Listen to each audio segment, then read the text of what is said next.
បងប្អូនសាកសម័យមើលនេះគឺជាសាលារៀនទួលស្លែងដែលត្រូវបានគេបំលែងទៅជាគុកធ្វើទារុណកម្មមនុស្សយ៉ាងព្រៃផ្សៃថ្នាក់រៀននេះគឺត្រូវបានគេសាងសង់ទៅជាគុកឃុំឃាំងមនុស្សត្រឹមតែបណ្ដោយ2ម៉ែត្រទៅតឹង1ម៉ែត្រនៅក្នុងមួយថ្នាក់ហ្នឹងគឺបានសាងសង់ទៅជាគុកហ្នឹងចំនួន10ទៅ11គុកមនុស្សនៅក្នុងនោះគឺភាគច្រើនបត់ជើងជុះនោមអីនៅក្នុងហ្នឹងតែម្ដងបានងូតទឹកត្រឹមតែ1ដងទៅ2ដងតែប៉ុណ្ណោះនៅក្នុងមួយសប្តាហ៍មានអ្នកខ្លះនិយាយថា3ខែគាត់ទើបតែបានងូតទឹកម្ដងក៏មានបងប្អូនសាកសម័យមើលទៅថាតើគុកប៉ុណ្ណឹងថ្នាក់រៀនប៉ុណ្ណឹងតែធំក្លិនឆ្អាបឆ្អេះស្អុយកម្រិតណានឹងឯងដែលជាហេតុផលដែលធ្វើឲ្យអ្នកទោសខ្លះគឺត្រូវបានបាត់បង់ជីវិតដោយសារតែការឆ្លងរោគតែម្ដងជាទី1នេះនៅពេលដែលយើងចូលទៅគឺឃើញក្រែធ្វើទារុណកម្មអ្នកទោសបែបហ្នឹងបងប្អូនប្រអប់នោះគឺជាប្រអប់សម្រាប់អ្នកទោសបាត់ជើងតូចបាត់ជើងធំដាក់នៅក្នុងនោះរួចគេយកទៅចោលអញ្ចឹងមានការវាយដំចាក់ច្រវាក់ជើងជាប់ទៅនឹងក្រែហ្នឹង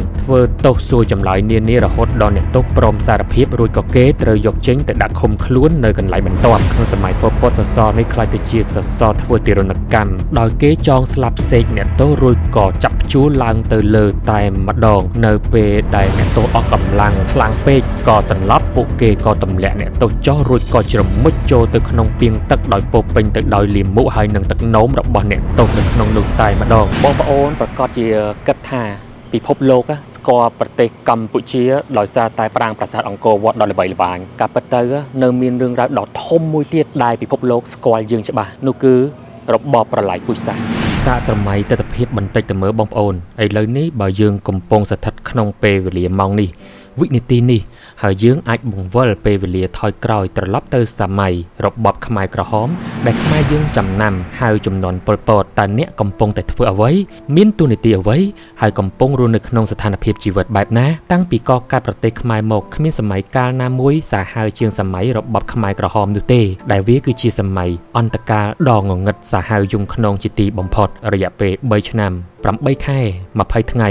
បានឆក់យកជីវិតប្រជាពលរដ្ឋអស់ជាង2លាននាក់ដែលរូបភាពសម្រាប់រង្គាលមួយនេះបានស្ថិតជាប់នៅក្នុងខួរក្បាលរបស់លោកតាលោកយាយឪពុកម្ដាយដែលបានសេសសល់ជីវិតពីសម័យនោះបងប្អូនខ្មែរយើងមួយចំនួនធំប្រកាសជាគិតថាពិភពលោកស្គាល់ប្រទេសខ្មែរតាមរយៈប្រាសាទអង្គរវត្តតាមពិតទៅមិនមែនបែបហ្នឹងទេបងប្អូនការដែលពួកគេស្គាល់តាមរយៈប្រាសាទអង្គរវត្តគឺនៅមានភាគរយតិចតួចតែប៉ុណ្ណោះប៉ុន្តែធៀបពិតទៅបរទេសភាគច្រើនគេស្គាល់កម្ពុជាតាមរយៈរបបប្រល័យពូជសាសន៍ខ្មែរសម្រាប់ខ្មែរតែម្ដងនៅក្នុងវីដេអូមួយនេះខ្ញុំចង់អន្តងចិត្តក៏ដូចជានាំអារម្មណ៍បងប្អូនទាំងអស់គ្នាមកទស្សនាទិដ្ឋភាពស្ដែងនៅសារមន្ទីរឧក្រិដ្ឋកម្មប្រល័យពូជសាសន៍ទួលស្លែងមិនថាខ្លួនកំពុងស្ថិតនៅក្នុងវ័យប៉ុណ្ណាសូមបងប្អូនដាក់អារម្មណ៍មកតាមខ្ញុំហើយគិតថាខ្លួនកំពុងតែស្ថិតនៅក្នុងពេលវេលាមួយនោះដោយនឹកទៅដល់រូបភាពមួយនៅថ្ងៃទី17ខែមេសាឆ្នាំ1975វេលាម៉ោង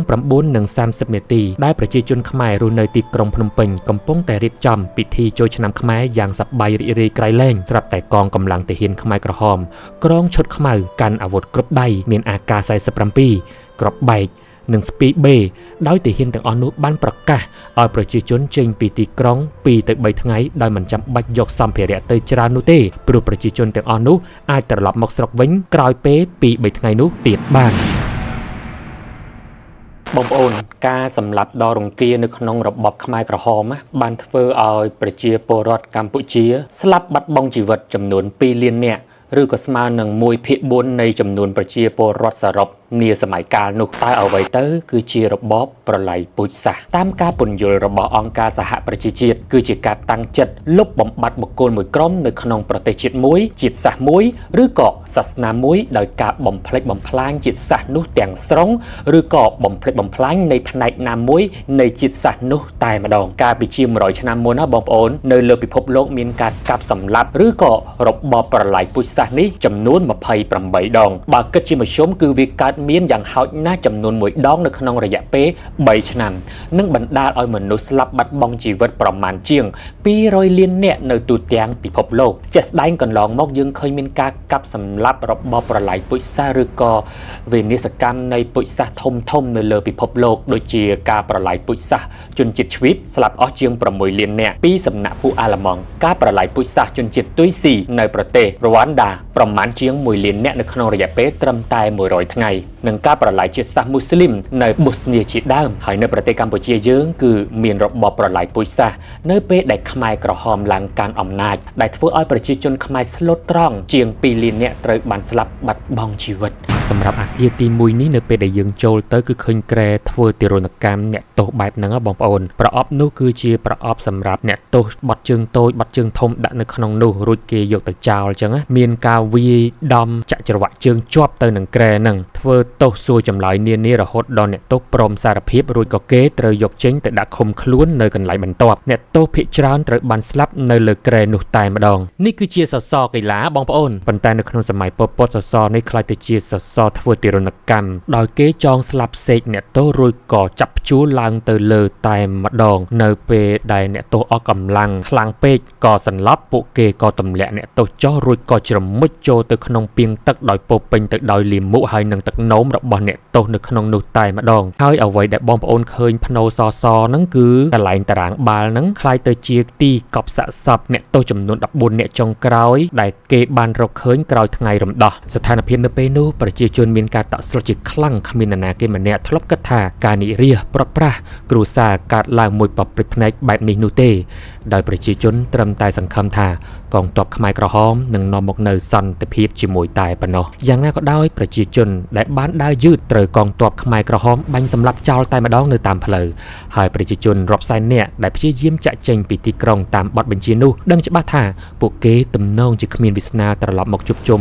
បងប្អូនម្ដាយឪពុកនៅផ្ទះវិញនោះឡើយប្រជាជនខ្លះចាស់ជរាដួលឈឺដេករនុករណែលតាមផ្លូវសូម្បីតែអ្នកជំងឺដែលដើរមិនរួចនោះក៏ត្រូវបង្ខំចិត្តវាលចេញពីមន្ទីរពេទ្យជាមួយនឹងមនុស្សរាប់សែននាក់ទៀតផងដែរក្រោយពីជំលាមនុស្សចេញពីទីក្រុងខ្មែរក្រហមបានលុបចោលរាល់កម្មសិទ្ធិឯកជនហើយរូបិយវត្ថុជាតិត្រូវបានគេបោះបង់ចោលធនាគារជាតិរងការបំផ្លិចបំផ្លាញមិនដំណើរការឡើយទីតាំងរោងចក្រឧស្សាហកម្មវិញនោះត្រូវបានគេបោះបង់ចោលគ្មានដំណើរការនោះទេគ្មានឡើយកម្មសិទ្ធិឯកជនព្រោះគ្រប់យ៉ាងស្ថិតនៅក្រោមការគ្រប់គ្រងរបស់រដ្ឋវត្តអារាមដែលធ្លាប់តែជាទីកន្លែងសក្ការៈបូជាបែបព្រះពុទ្ធសាសនានោះត្រឡប់ទៅជាកន្លែងចិញ្ចឹមជ្រូករីឯព្រះសង្ឃត្រូវបានខ្មែរក្រហមចាប់សឹកនិងធ្វើទុកបុកម្នេញឬក៏សម្លាប់ផងដែរក៏មានចំណែកឯជីវិតនៃការរស់នៅរបស់ប្រជាជននៅពេលនោះត្រូវបានងើបឡើងធ្វើការតាំងពីម៉ោង4ទៅដល់ម៉ោង5ព្រឹកហត់តែទឹកបបរមានអង្ករ3ទៅ4គ្រាប់នៅក្នុងចានតែប៉ុណ្ណោះមិនដែលស្គាល់ពាក្យថាឆ្អែតយ៉ាងម៉េចនោះទេក្មេងចាស់ប្រុសស្រីធ្វើការជាប់គ្មានពេលសម្រាកនោះឡើយពេលខ្លះកំពុងតែធ្វើការសុកក៏ត្រូវបានគេយកទៅសម្លាប់ចោលទាំងដែលមិនមានមូលហេតុក៏មានដែលជីវិតនៅពេលនោះគឺមហាសែនវេទនាគ្មាននរណាគេម្នាក់ធ្លាប់គិតថាខ្លួនត្រូវឆ្លងកាត់ជីវិតដ៏សែនអាក្រក់បែបនឹងនោះទេបងប្អូនចំនួនអ្នកស្លាប់ជាង2លាននាក់កាលពីសម័យនោះប្រជាពលរដ្ឋខ្មែរយើងមានចំនួនត្រឹមតែ7លានជាងអ្នកតែប៉ុណ្ណោះដូច្នេះ2លានជាងអ្នករហូតដល់ឯកសារខ្លះថា3លានជាងអ្នកនោះគឺវាជាងពាក់កណ្ដាលនៃប្រទេសទៅហើយគឺវាច្រើនខ្លាំងមែនទែនបងប្អូនយើងអាចនិយាយបានថាស្ទើរតែគ្រប់ក្រុមគ្រួសារនៅក្នុងប្រទេសកម្ពុជាបានរងគ្រោះបាត់បង់សមាជិកក្រុមគ្រួសារដោយសារតែរបបប្រឡាយពូជសាសន៍នេះគ្រប់ក្រុមគ្រួសារតែម្ដងបងប្អូនសាកសម័យមើលនេះគឺជាសាលារៀនតួស្លែងដែលត្រូវបានគេបំលែងទៅជាគុកធ្វើទារុណកម្មមនុស្សយ៉ាងព្រៃផ្សៃថ្នាក់រៀននេះគឺត្រូវបានគេសាងសង់ទៅជាគុកឃុំឃាំងមនុស្សត្រឹមតែបណ្ដោយ2ម៉ែត្រទៅតឹង1ម៉ែត្រនៅក្នុងមួយថ្នាក់ហ្នឹងគឺបានសាងសង់ទៅជាគុកហ្នឹងចំនួន10ទៅ11គុកមនុស្សនៅក្នុងនោះគឺភាគច្រើនបាត់ជើងជុះនោមអីនៅក្នុងហ្នឹងតែម្ដងបានងូតទឹកត្រឹមតែ1ដងទៅ2ដងតែប៉ុណ្ណោះនៅក្នុងមួយសប្តាហ៍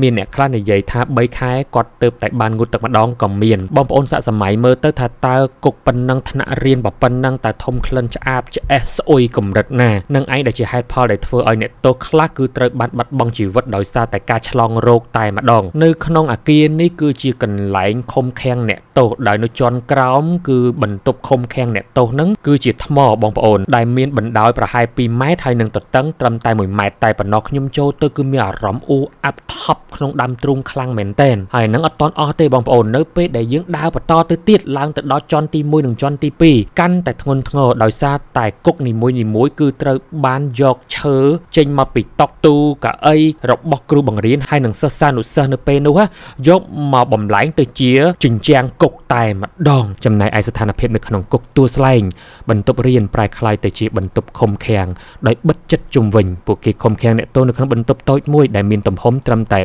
1.6 ម៉ែត្រការ៉េដោយដាក់ខ្នោះជើងទាំងពីរតែម្ដងរាល់ថ្ងៃអង្គរៈពន្ធនាគារទៅត្រួតពិនិត្យអ្នកទោស4ទៅ5ដងត្រួតពិនិត្យខ្នោះជើងហើយនឹងបដូរខ្នោះជើងណាដែលខូចចេញការធ្វើទារុណកម្មនៅក្នុងពន្ធនាគារគឺការដកក្រចកដៃក្រចកជើងជះទឹកអាស៊ីតទៅលើមុខកាប់ដោយពូថៅនិងការឆក់ខ្សែភ្លើងឡាក់រាល់ថ្ងៃឈាមរបស់អ្នករងគ្រោះបាញ់ប្រឡាក់ទៅលើជញ្ជាំងនិងខឿនសាលាពិតជាគួរឲ្យតក់ស្លុតខ្លាំងមែនទែនហើយនេះគឺជាក្រែធ្វើទារុណកម្មដោយការឆក់ខ្សែភ្លើងដកក្រចកជ្រមុជទឹកអ្នកទោសជាដើមបងប្អូនអើយខ្ញុំទៅមើលលើកនេះគឺពិតជាពិបាកទទួលយកខ្លាំងមែនទែននៅក្នុងពេលដំណើរគ្នានោះមានជនបរទេសជាច្រើនគឺគាត់បានដើរមើលអត់អស់ទេគាត់ដើរបានតែពាក់កណ្ដាលគឺគាត់សុំត្រឡប់ទៅវិញតែម្ដងដោយសារតែគាត់យំផងគាត់ទទួលយកនៅអារម្មណ៍បែបហ្នឹងអត់បានណាបងប្អូនវាពិឃាតជើងឯកកន្លែងនេះគឺជាកន្លែងដែលគេដឹកមនុស្សដើម្បីយកមកពិឃាតបងប្អូនគឺអ្នកទោសដែលនៅគុកស21នៅពេលដែលគេធ្វើទារុណកម្មសាកសួរចប់ហើយអត់តន់បាត់បង់ជីវិតត្រូវបានគេដឹកមកទាំងឡានតែម្ដងពេលយប់ឡើងគឺមកដល់តំបន់មួយនេះដើម្បីយកមកពិឃាតអញ្ចឹងនៅតំបន់នេះបងប្អូននឹងឃើញពីរណ្ដៅដែលគេយកមនុស្សមកសម្លាប់មានរណ្ដៅខ្លះគឺមានស្ត្រីហើយនិងកុមារសុទ្ធខ្លះគឺសិតតែបុរសតែម្ដងហើយក្រងឆ្អឹងទាំងអស់ត្រូវបានគេយកទៅតម្កល់នៅទីកណ្ដាលដើម្បីឲ្យភ្ញៀវទេសចរបានឃើញបងប្អូនកន្លែងនេះគឺជាកន្លែងដែលគេចតឡានដែលដឹកអ្នកទោសពីគុកទួលស្លែងមកជាង20ទៅ30នាក់គឺគេមកឈប់នៅកន្លែងហ្នឹងហើយម្នាក់គឺត្រូវបានគេចងស្លាប់សេកហើយបាំងភ្នែកអញ្ចឹងអ្នកទោសទាំងអស់ហ្នឹងអត់ដឹងថាកន្លែងហ្នឹងជាកន្លែងណាអីកន្លែងណាទេហើយត្រូវបានគេប្រាប់ថាគឺជាផ្ទះថ្មីរបស់ពួកគាត់អញ្ចឹងមួយខែគឺឡានត្រូវដឹកជញ្ជូនអ្នកទោសទាំងអស់ហ្នឹងដើម្បីមកសម្លាប់នៅទីនេះគឺ2ទៅ3ដងបងប្អូនកន្លែងនេះគឺជាកន្លែងផ្ទះឈើមួយបែបពីមុនមានផ្ទះឈើនៅតំបន់ហ្នឹងនៅពេលដែលគេដាក់ចតឡានដាក់អ្នកទោសហើយគឺគេនាំអ្នកទោសកត់ត្រាប្រវត្តិរូបហើយនាំអ្នកទោសហ្នឹងដាក់ចូលមកក្នុងផ្ទះឈើតំបន់នេះផ្ទះឈើហ្នឹងគឺត្រូវបាត់បង់នៅពេលថ្ងៃរំដោះអ្នកដែលស្ថិតនៅក្នុងផ្ទះឈើហ្នឹងគឺមើលគ្នាអត់ឃើញទេអត់ដឹងនរណាជានរណាទេដោយសារតែវាងងឹតសូន្យសពតែម្ដងហើយមនុស្សទាំងអស់ដែលគេដាក់នៅក្នុងផ្ទះឈើហ្នឹងគឺត្រូវគេយកទៅសម្លាប់ម្ដងម្នាក់រហូតដល់ក្នុងមួយយប់ហ្នឹងគេសម្លាប់បានម្នាក់អ្នកដែលនៅសេសសល់ត្រូវយកទៅសម្លាប់នៅយប់បន្ទាប់អញ្ចឹងបានន័យថាគេសម្លាប់មនុស្សតែពេលយប់ទេគឺអត់មានពេលថ្ងៃនាំមនុស្សទៅសម្លាប់អីផ្ដេសផ្ដាសទេហើយសួរថាតើមនុស្សទាំងអស់ដែលគេយកមកសម្លាប់ហ្នឹងគឺជាអ្នកណាហេតុអីបានជាពលពតចាត់ទុកថាពួកគេហ្នឹងគឺអាចផ្ដល់ហានិភ័យទៅដល់អង្គការទាំងមូលពួកគាត់សិតសឹងតែជាបញ្ញវន្តភាគច្រើនបងប្អូនតាំងពីគ្រូសាស្ត្រាចារ្យវិជ្ជបណ្ឌិតមេធាវីអីជាដើមពលពតដាក់ឈ្មោះថាក្រុមចំនួនថ្មីមនុស្សចំនួនថ្មី17មេសាហើយនេះគឺជាធាងថ្នោតបងប្អូនវាគឺជាធាងថ្នោតធម្មតាទេតែនៅក្នុងសម័យប្រល័យពូជសាសន៍នេះគឺជាអាវុធដែលខ្មែរក្រហមប្រើប្រាស់សម្រាប់ធ្វើទារុណកម្មអាកមនុស្សដើម្បីសម្លាប់បងប្អូនអញ្ចឹងទេទើបនៅតំបន់ជើងឯកវាពិឃាតនេះគឺពោពេញទៅដោយដើមថ្នោតពេញនឹងតែម្ដងបងប្អូននេះគឺជារណ្ដៅកប់សាកសពរួមនៅទីនេះមាន129រណ្ដៅនៅក្នុងរណ្ដៅនេះតែមួយគឺត្រូវបានគេកប់សាកសពចំនួន450នាក់បងប្អូនតាមអ្នកដែលគាត់មកមើលដំបូងគេឃើញរណ្ដៅនេះដំបូងគេមានទាំងឆ្អាបឈាមស្អុយជាមួយនឹងសាកសពជាដើមនៅខាងស្ដាំដៃខ្ញុំហ្នឹងគឺជារណ្ដៅកប់សាកសពរួមដែលភាគច្រើនគឺជាស្ត្រីហើយនិងកុមារហើយមានសម្លៀកបំពាក់ទេខាងឆ្វេងដៃនេះគឺជាដើមឈើដែលគេប្រើប្រាស់សម្រាប់សម្លាប់ទារកគឺដោយការបោកក្បាលសម្លាប់ទារកនឹងតែម្ដងបាទផ្ទប់នឹងគល់ឈើហ្នឹងណាបងប្អូនអនុស្សាវរីយ៍មួយដ៏គួរឲ្យឈឺចាប់ហើយប៉ុន្តែសម្រាប់ខ្ញុំវិញអារម្មណ៍ខ្ញុំពេលហ្នឹងទាំងសោកសៅផងទាំងព្រឺព្រួយដំណើរគ្នាបងប្អូនហើយដើមឈើហើយនៅរណ្ដៅហ្នឹងរបៀបគេបោកហើយគេបោះចូលតែម្ដងបាទបងប្អូននេះគឺជាដើមជ្រៃដែលត្រូវបានគេចងឧបខុបនៈស័ព្ទហើយបំពងសំឡេងដើម្បីលុបបំបាត់សំឡេងយំស្រែកធ្ងួចធ្ងររបស់អ្នកទោសបងប្អូននេះគឺជាស្ទូបថែរក្សាឆ្អឹងសាកសពជនរងគ្រោះរាប់សិបម៉ឺននាក់ដែលត្រូវបានគេយកមកសម្លាប់នៅទីនេះបងប្អូនហើយអ្វីដែលខ្ញុំកំពុងតែមើលនេះគឺជាឆ្អឹងលលាក្បាលរបស់ក្មេងៗហើយនឹងមនុស្សស្រីដែលមានអាយុក្រោម20ឆ្នាំហើយមានឃើញស្នាមក្នុងការដែលគេយករបស់ស្រួចចាក់ឬក៏វាយអញ្ចឹងបងប្អូន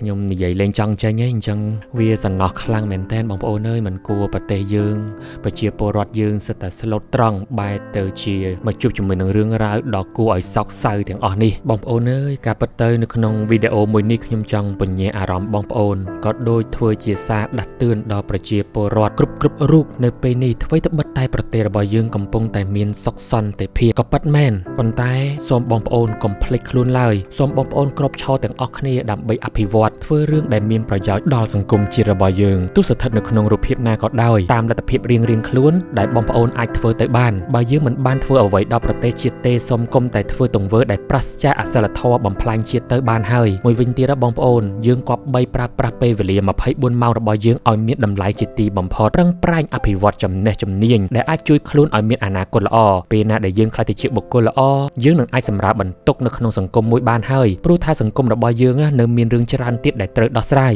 ដើម្បីធ្វើឲ្យសង្គមមួយរីកចម្រើនទៅបានគឺត្រូវការចូលរួមពីប្រជាពលរដ្ឋនិងថ្នាក់ដឹកនាំគ្រប់គ្នាខ្ញុំស្រឡាញ់បងប្អូនទាំងអស់គ្នាខ្ញុំស្រឡាញ់កម្ពុជា